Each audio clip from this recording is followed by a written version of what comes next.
Hello, this is Joe from Nerd in Korea. We are doing another budget deck tech. This time it's Saheeli the Gifted Arcane Artifacts, I'm calling this deck. Alright, so Saheeli the Gifted is a planeswalker commander, originally from the 2018 Commander Precons. This is actually one of my first commander decks. I think this is my second. And she is a bit of an odd one. Besides being a planeswalker commander, she's odd on top of that. We're going to get into that though. So, while most commanders build up to their ultimate as part of their win con, hers is more situational. So most of the planeswalker commanders, they want to build up and get their ultimate, and then the ultimate is kind of what your win con is.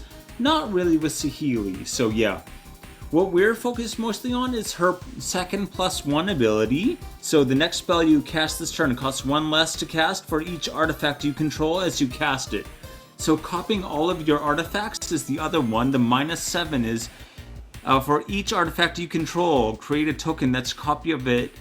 Tokens gain haste and exile them at the beginning of the next end step. So that can be a huge advantage. It's something you still can use if you're in a situation to use it, which is possible with this deck. Our main thing though is that +1 ability, where we're going to use that with X spells basically to get the win. So yeah, she is an Is It Artifact Matters commander, and yeah, her +1 is as I said, the one that really matters, not the ultimate, to be able to cast those X spells for just like however many artifacts you control is going to be your plus to that essentially. So that gets out of hand fast. So yeah, those X spells are just going to like take people out all of a sudden. The deck price is $43.38. I think I actually cut it down a little bit from that, but it's right around there still. So the design objective, once again, get the most out of the X spells with their +1 ability. This is determined using TCG market value, which has a very high shipping cost. I actually contacted them and said, hey, can you like give us a code to get a rebate on shipping costs or something? And they were like, no. They were very polite about it, but no.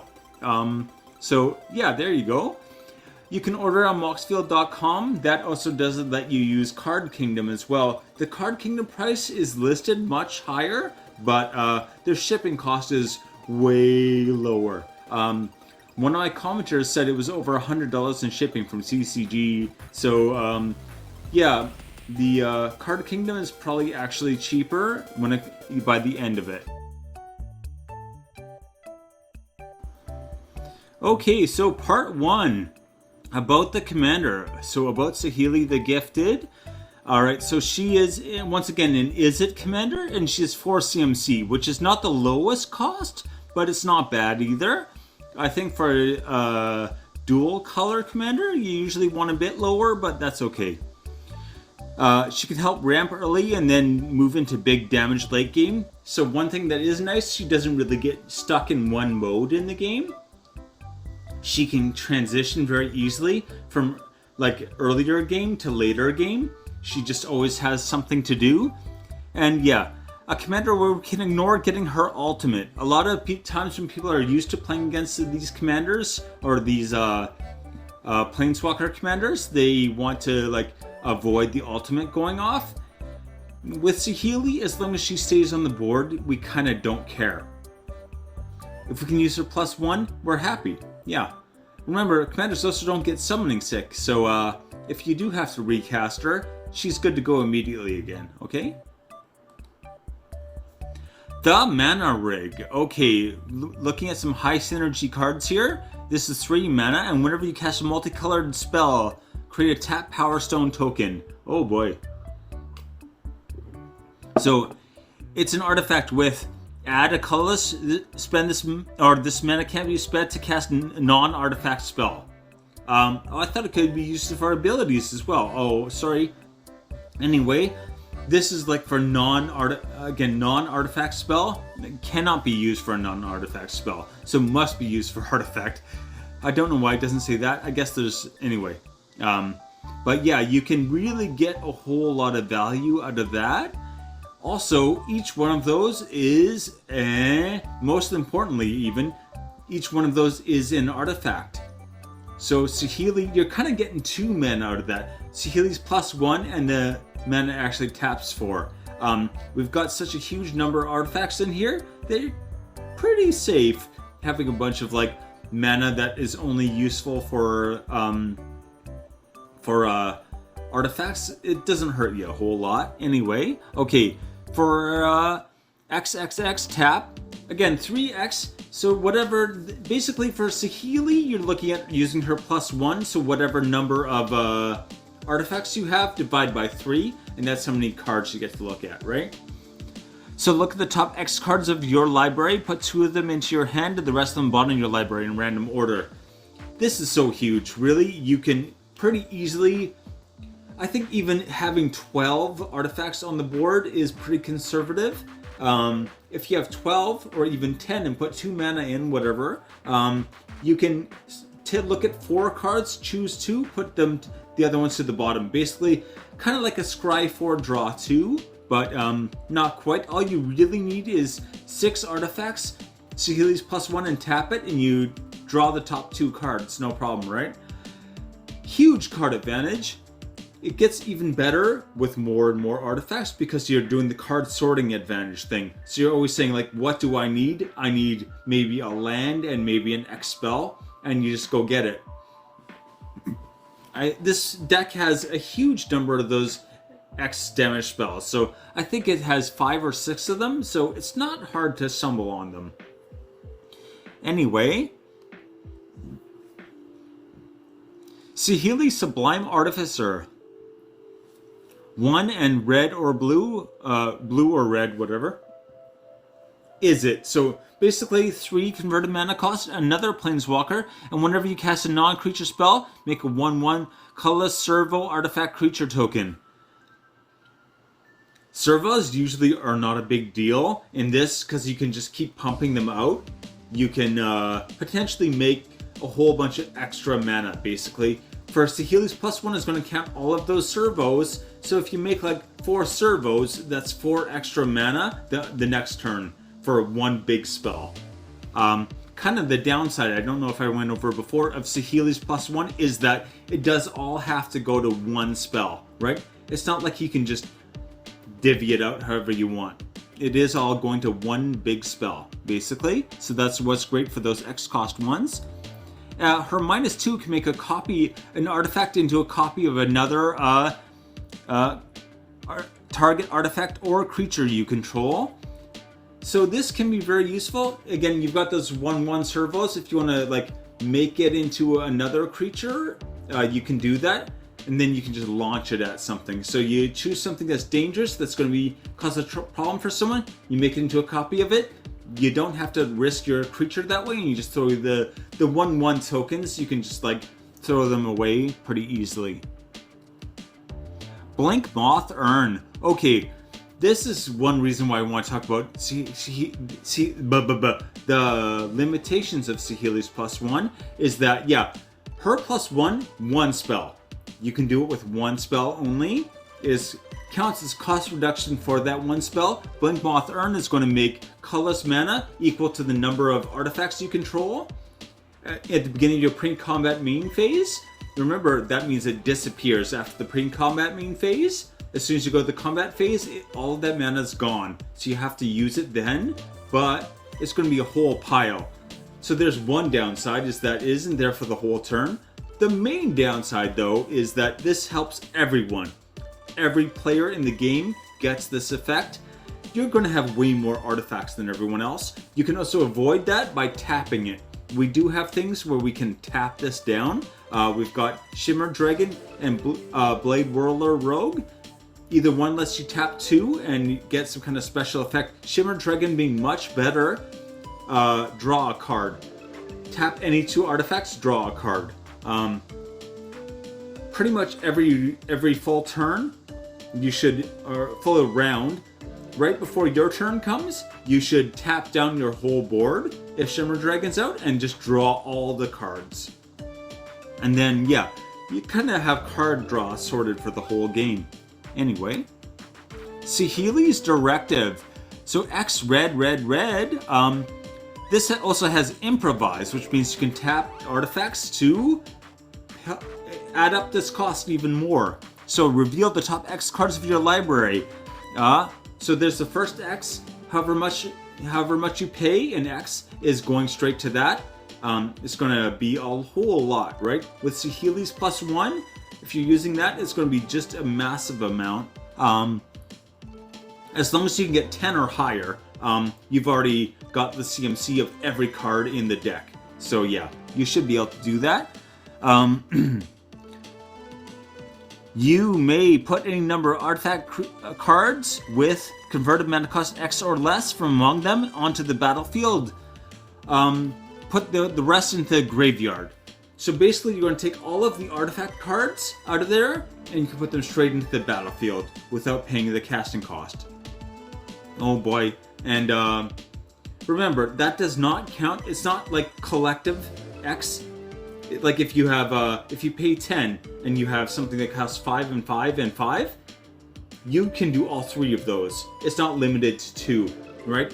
The 10 is not a limitation. That's how many cards you get to look at and the max casting cost of each card.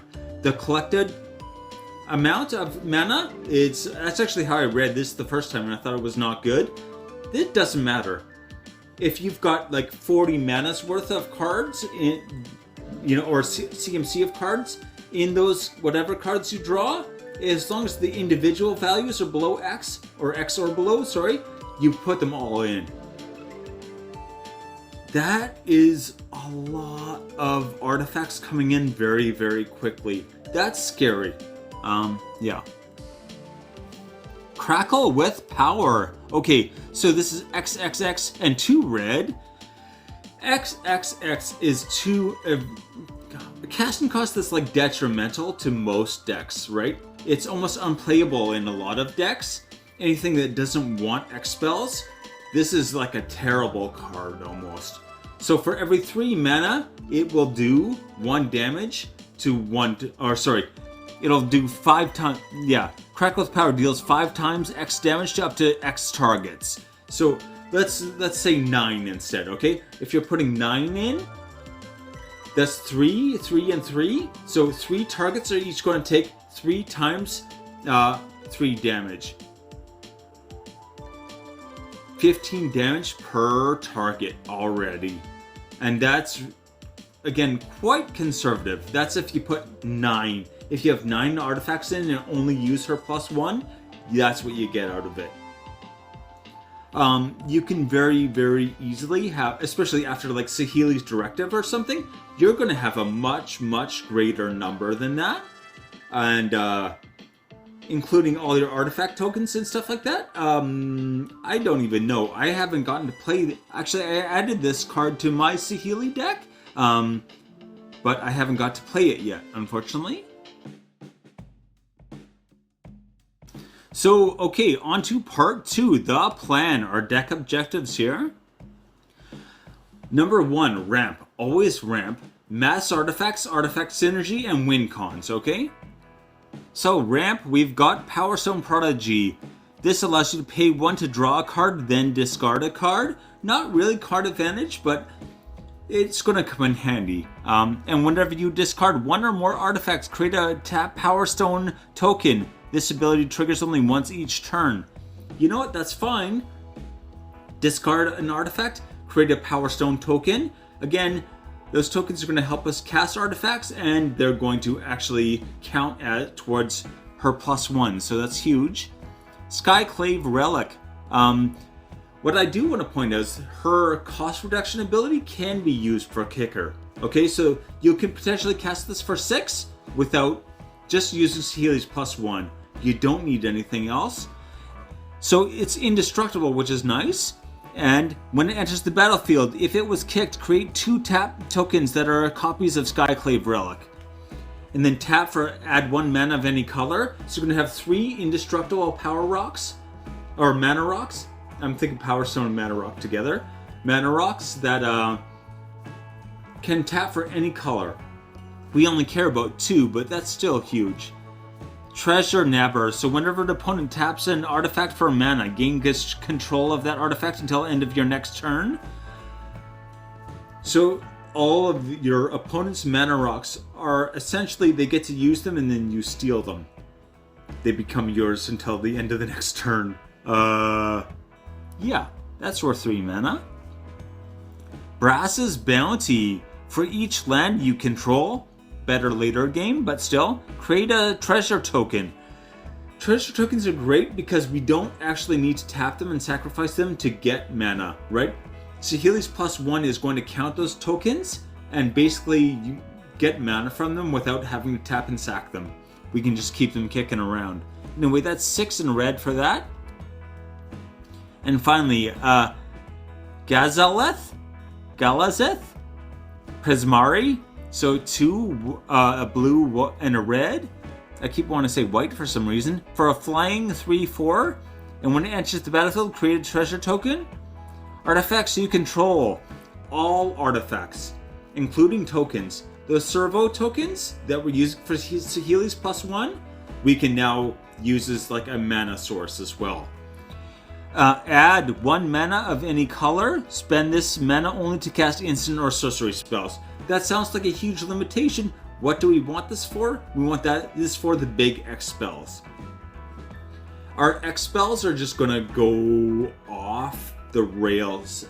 Even, we don't really need this extra push, but having it is great. Even if you're dealing with someone who's got like a life gain deck or something, you might be able to just take them down with this. Yeah. Mass artifacts. Again, Saheeli's Sublime Artificer we talked about already. Sharding the Sphinx. Okay, whenever an artifact creature you control deals combat damage to a player, you may create a 1/1 Blue Thropter artifact creature token with flying. It's a flying 4/4 for 6. Usually not good. Again, we're using Saheeli to cast this guy. So usually it's going to be like 2 blue for a flying 4/4. That makes 1/1s that help cast even more. That's where it gets really out of control. And yeah, Muzio, Visionary Architect, 1 blue, not an artifact, but still. For 3 to blue, look at the top X cards of your library, where X is the highest mana value among artifacts you control. You may put an artifact card from among them onto the battlefield, straight to the battlefield. It doesn't care what the casting cost of that is. You can just put it straight into the battlefield, right? Put the rest on the bottom of your library in any order. So the X is the number, it's the highest casting cost among things that you have, and it's the number of cards you look at. It doesn't care about, even if you have like the highest CMC of an artifact is like 3, let's say. If you get your 10 artifact thing out of that, you just put it straight into the battlefield. I forget what it's called now, but anyway. Yeah, that's huge. Mechanized Production. This is such a mean one. 2 blue, enchant artifact you control. At the beginning of your upkeep, create a token that's a copy of enchanted artifact. If you control 8 or more artifacts of the same name as one another, you win the game. Very easy win con. We're going to talk about that in a minute. And you can make copies of artifacts. Okay, so if you've got, Skyclave Relic or Indestructible Mana Rock, just start making copies of that. And then, yeah, not much they can do. I guess they're going to have to exile the Mana Rock to stop you from just making an extra one every single turn. Saheeli, Sun's Brilliance. For a blue and a red, she's a 2/2, another Saheeli. We can't get enough in this deck. And for a blue and a red and tap, create a token that's a copy of another target creature or artifact you control, except it's an artifact in addition to its other types. It gains haste, sacrifice at the beginning of the next end step. May not sound super useful, but once we've got those really scary artifact creatures and things like that, this becomes a real offensive boon. Once again, you can also pay 2 to make a copy of a Mana Rock. Tap the Mana Rock for mana and use Saheeli's +1. So basically you're paying 2 to get 2. Might still be useful in some situations. It's worth keeping in your back pocket. Artifact Synergy. Okay, Whirler Rogue. I mentioned him before. Tap 2 on artifacts you control. Target creature cannot be be blocked this turn. Shimmer Dragon. Again, tap 2 artifacts you control, draw a card. And as long as you control 4 or more artifacts, Shimmer Dragon has hexproof. A 5/6 hexproof flyer for 6, not bad. Padim, Council of Innovation. A 1/4 artifacts you control have hexproof. And at the beginning of your upkeep, if you control the artifact with the highest converted mana cost, you probably will. Or tied for it, draw a card. Extra card draw, always nice. Vidalcan Humiliator. This is funny. So whenever it attacks, if you control 3 or more artifacts, you are going to. Creatures your opponents control lose all abilities and have base power and toughness 1/1 until end of turn. Their whole board is just like barely able to do anything. They can try to block. That's about it. Alright? They lose all other abilities. Oi. Dragon Spark Reactor. Okay, whenever an artifact whenever it or another artifact enters the battlefield under your control, put a charge counter on Dragon Spark Reactor. So for 1 and a red, it starts getting charge counters. It's going to get a lot. That's a nice thing. Pay 4. Sacrifice it. Pay 4 and sacrifice it. It deals damage equal to the number of charge counters on it to target player, and that much up to 1 target creature. Just remember, the target player and target creature do not have to be connected, right? It doesn't have to be a creature that player controls. It can be a whole different creature. So use this to take a player out and then destroy a big threat creature. WinCon 0. Usually I do not have a WinCon 0. I'm going to explain right here. The first WinCon I usually look at is commander damage. She's a planeswalker. You cannot win with commander damage, so that's kind of an unfortunate thing, but yeah.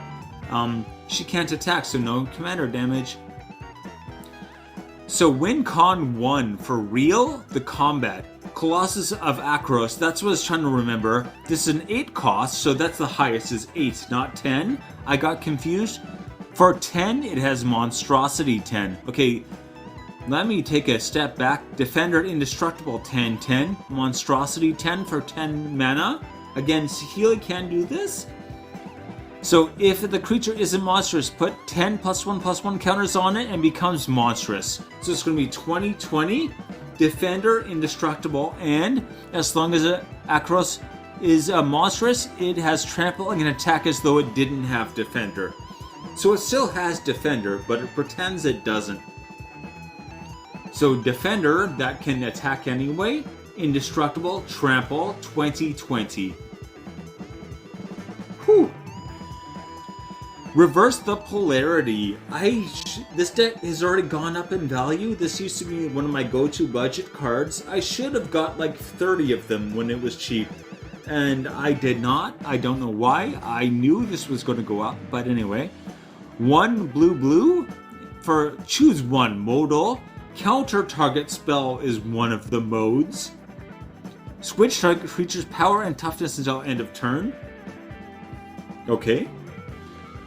Creatures can't be blocked this turn. Not creatures you control. Not can't be blocked by target player or something like that. Just creatures can't be blocked. In the commander game, this is so huge. You can use this as like a finisher or a win con or a political tool. You can say, hey, if you attack someone else, I'll make so you can't be blocked. And then, hey, great. Maybe take someone else out of the game and have someone on your side a bit. Always a nice combination. Desynchronize 2 blue. Return each non-land permanent that's not historic to its owner's hand. This is probably going to hit a whole bunch of your stuff. Remember, historic is artifacts, legendaries, and sagas. We do have lots of things that aren't artifacts that are legendaries. I don't think we have any sagas in this deck. Not that I can recall. Oh, wait. Yes, I do. The Brothers' War. Yeah, okay. So there's 1 saga. But yeah, everything else is going back to people's hands so they can recast it. Remember, we're better at recasting with our deck than other people are going to be. Other people are going to have to discard like crazy. We're probably going to be able to leave stuff on the board or be able to recast it very easily. So you're going to clear out people's boards and then just sweep in for the finisher. Okay, win con number 2, X spells. We talked about Crackle with power already. That's not even close to it though. Okay, we got so many more. Like I said, I believe there are 5 or 6 in this deck. I'm going to have to double check. I'm getting confused. I have my original deck and I made this as like a budget version of my deck, so I'm trying to remember both of them. My deck is good. I actually kind of like this one better, even though I made it cheaper. So, Jaya's Immolating Inferno. X red. You may only cast a legendary sorcery if you control a legendary creature or a planeswalker. No problem there.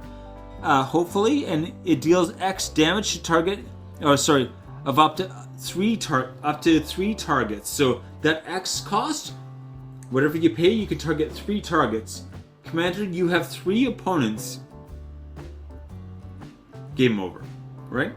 Invoke the Fire Mind. You can use this to draw cards or do damage. So that's great. Finally, Comic Storm has multi-kicker. Remember, you can use Saheeli's +1 to pay this kicker cost. You can, okay? Anyone that says you can't is wrong. I actually looked this up thoroughly. Online, there was a bunch of people being like, you cannot, and then much better, more well-articulated explanation saying, yes, you absolutely can. I believe them. Okay, win con number 3, just having artifacts, mechanized production. Again, if you've got 10 of the same artifact, including things like servos, so she's going to make servos, Saheeli can make servos as well. If you've got 10 of them in mechanized production, beginning of your turn, you win the game. Done. Hey.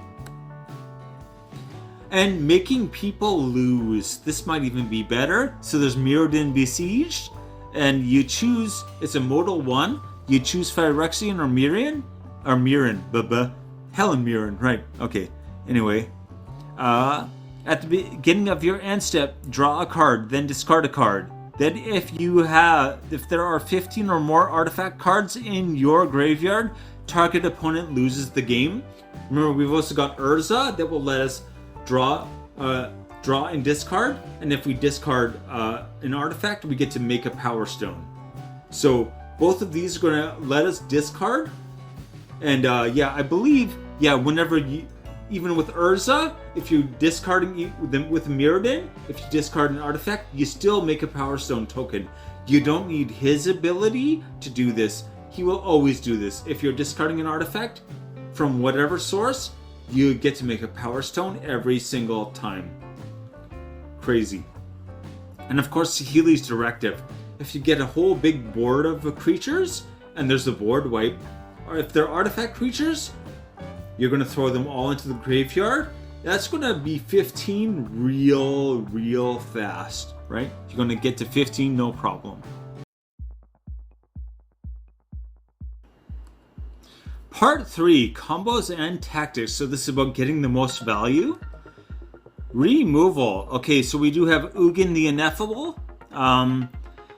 Color spells cost 2 less. That's nice. It does come up a lot, but for its +1, exile the top card of your library face down. Look at it. Create a 2/2 color spirit creature token. When that token, dies, put the card into your hand. So kind of pseudo card draw with extra steps. But anyway, it's -3. Destroy target permanent that's 1 or more colors. Target permanent that's 1 or more colors. So unless it's like a colorless enchantment or something, you can just blow it up. It's very, very flexible. Very powerful, I think. Anyway, Duplicant. When this enters the battlefield, you may exile target non-token creature. Any non-token creature, not you control, just any, right? You're exiling someone else's creature right off the bat. So that's removal right there. And then you add some salt to the wound. As long as a card exiled with Duplicant is a creature card. Duplicate has the power, toughness, and the creature types of the last creature card exiled with duplicate. It's still a shapeshifter. So if you exile some big old creature, duplicate just becomes like a copy of it almost. Not quite a copy. So it has the power, toughness, and creature type. Not the abilities, sadly, but still quite good. Duplicate is 6. 6 for a creature that can come in and just like, first of all, exile something else and then become a copy of it. When this expires, if this dies, what's important is that they do not get the card back. It does not return from exile. There's nothing that says anything like that on here. So yeah. Chaos Warp. Okay, so this is, again, the owner of target permanent shuffles it into the library, reveals the top card of their library. If it's a permanent, put it into the battlefield. You might end up helping out someone. The idea is that you're taking a bigger threat off the board. This is actually pretty cool. I like the kind of randomness of this. Anyway, 2 in a red for something that can just be removal for anything. Whatever your biggest headache is, get it out of there. The other nice thing I want to say about Chaos Warp, it does not say destroy, right? It doesn't destroy it. So indestructible, doesn't care. It works anyway. Okay, Sudden Demise, X in a red. Choose a color. Sudden Demise deals X damage to each creature of the chosen color. If anyone's playing a monocolored deck against you, this is just like, even most decks, they'll have creatures that maybe, even 2 or 3 color decks, they'll have a lot of creatures that are the same color or at least have it in their color identity. Remember, if they have like a red-white, a Boros creature, and you say red, it counts that. It only has to have one of the colors to get all of the effect. So yeah, you can definitely take people out pretty easily. And you only have 2 colors of things, so this is very easy to not hit yourself and just wipe out someone else. Devil's Play. Here's another one of our X cost damage ones. So it deals X damage to any target. Great. Also flashback. So what's kind of the nice thing about this is that you can use this to take out like some kind of creature or something that's a threat, and then you can use it flashback to take out a player. Once you've like got everything set up or whatever it may be, you can just start, kind of use it again. Nope. All right, so these are our counters, not counter spells, like getting things, all kinds of counters. Reverse the polarity, again, counter all other spells, just the whole stack for 1 blue. Historic Rebuttal, this is counter spell as long as you have this costs 1 less to cast if you control 3 or more artifacts, counter target spell. So cast it for blue probably. Disruption Protocol. Same thing really, except if you don't have them you have to tap an untapped artifact you control or pay 1. This is especially nice if you've got like Blank Moth Urn out, and then you can counter target spell by tapping it. Okay, and Spell Swindle. 3 blue, so counter target spell. Expensive counter spell, but create X treasure tokens where X is that spell's mana value. Remember, those treasure tokens, just don't tap and sack them. Keep using them for Saheeli's +1. So that stack of treasure we have is much more useful for us than it is for other people. And Padim, Console of Innovation. Giving all your artifacts hexproof is going to just shut down so many options for your opponents. It's really going to turn a lot of removal spells elsewhere, right? It's away from your board. It's going to be hitting someone else. They don't cease to exist. We're not countering them.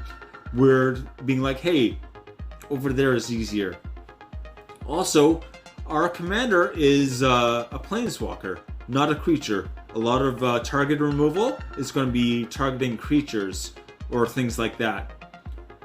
Not as well, or usually not as well set up for commanders, right? So we're automatically kind of like by definition getting around a lot of removal. Anyway, not for you. Again, Blink Moth Urn, giving everyone mana, you don't want to do that. You want things that'll tap it down, like Whirler Rogue and Shimmer Dragon I mentioned before.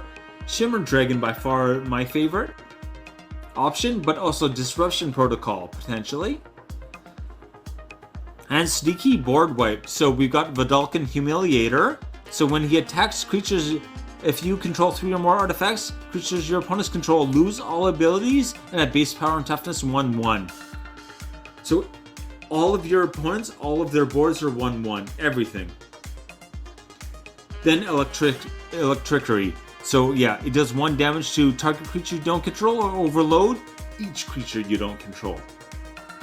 So you're just wiping out the whole board. You're taking everything. One-sided board wipe, 100%. Amazing. I call this Lego on the floor. It's about all the artifacts, little artifacts you're creating that really add up. Okay, Geode Grotto. This is the other side of a dowsing device. So you can tap it to add a red or 2 and a red and tap to until end of turn, target creature gains haste and gets +X+0, where X is the number of artifacts you control. So you can give one creature just this pretty huge buff to attack. Dragon Spark Reactor we already talked about, but yeah, it's going to keep piling up those charge tokens for every artifact you control. And yeah. Again, it just says another artifact, not non-token artifact. So all those little servos we're going to be pumping out, those are going to throw those charge tokens down to, or charge counters down too. Hellkite Igniter, 5 red for a flying haste 5/5. You might think that's expensive, but remember, if you're casting with Saheeli, you're probably paying 2 red. And for 1 in a red, it gets +X+0 until end of turn, where X is the number of artifacts you control. So one thing that's very important in this deck, remember how many artifacts you control, okay? Keep count. Saheeli's +1 and just like a whole whack of damage things all count towards this.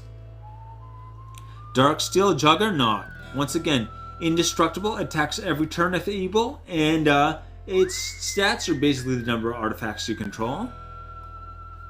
The Brothers War, here's our saga. So its third phase, the Brothers War deals X damage and to target any target and X damage to any other target, where X is the number of artifacts you control. 2 targets are taking whatever the number of artifacts you control in damage. Very easily a finisher there. Yeah. Taking people out of the game probably. It just have to be 2 separate targets, unfortunately, but yeah. A little more. Okay, we already talked about Blink Moth Urn, but we're going to talk about it one more time because we have Everflowing Chalice. Everflowing Chalice, you want to cast with Saheeli's +1. First of all, it has Multi-Kicker 2. So basically, however much mana you put into it, it gets half that many charge counters, and you can tap it for however many charge counters it has. So if you have Saheeli and Blink Moth Urn, you're doing double the number of artifacts you control. So basically every single turn it can create all of this extra mana, and it's going to be like really having another Blink Moth Urn on the battlefield. Except it only helps you, not everyone else. Ooh, insane. Okay, so this has been Saheeli, the Gifted Artifact Expansion. This is, I tried making a more budget version of a deck that I have that's already pretty budget. I am going to put both of them in the description, links to both of them if you want to check them out.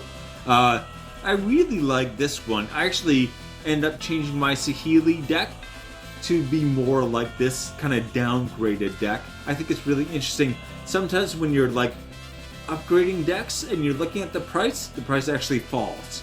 I did a bunch of upgrades on another deck recently where I started out and I think it was around $40 and it dropped to like $25.